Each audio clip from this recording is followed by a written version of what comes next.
Lieutenant, there's no reason for you to stay here. And here you are. I'm just going to jump into this. I'm going to ask some spoiler questions. We're going to post these after the movie comes out, so feel free to discuss them.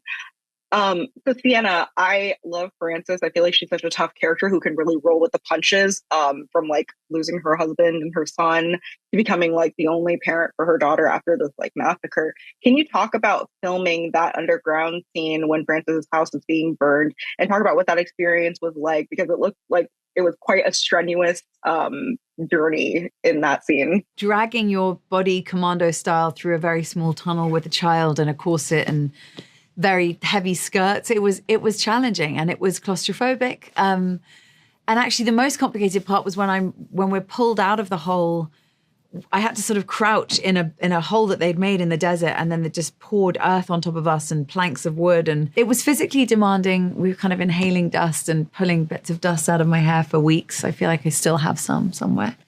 But I love all of that. I love getting down and dirty and feeling like I'm having the real experience that the character's going through. Yeah, definitely. I mean, Abby just talked to me about how like intense those costumes were. I cannot imagine being under so much dirt and having to like expose and like jump out of it like that. It's insane. Yeah. So it's pretty clear that Gephardt and Frances have their romance, and it's grown from tragedy, but it's sort of sweet.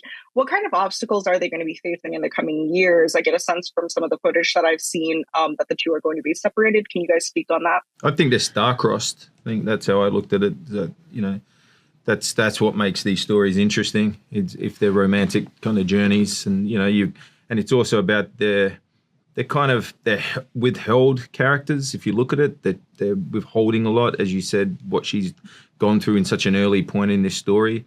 She has to hold it together, and then you have this potential stoic military kind of guy, but inside they're yearning for, you know, emotional connection, and that's what they're searching for. There's some kind of companionship, I think. But like, if it is star-crossed, then maybe what they're searching for is directly in front of them, but yet they can't reach it. Okay, well, that's a little bit of sad.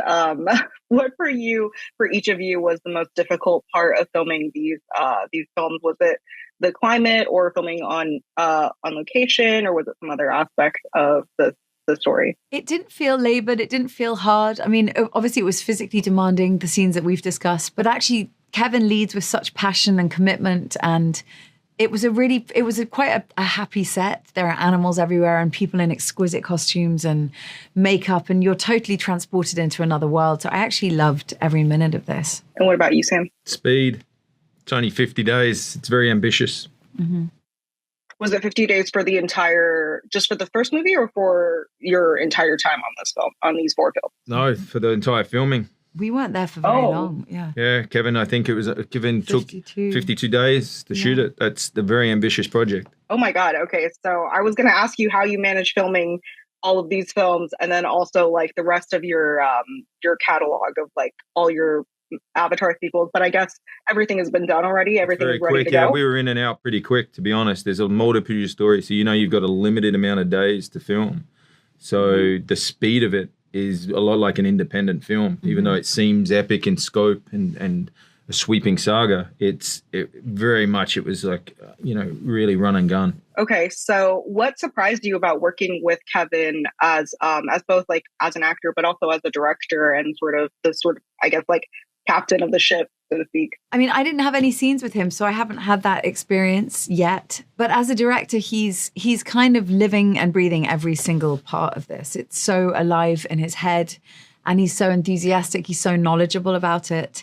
He cares deeply, and that is wonderful to go to work every day with someone who's there. You know, he's working so hard on this. And it's inspiring. I want to thank you both for your time. I am really looking forward to the next installments of this film. And yeah, thank you for speaking with me. Thank you. Thanks for having us.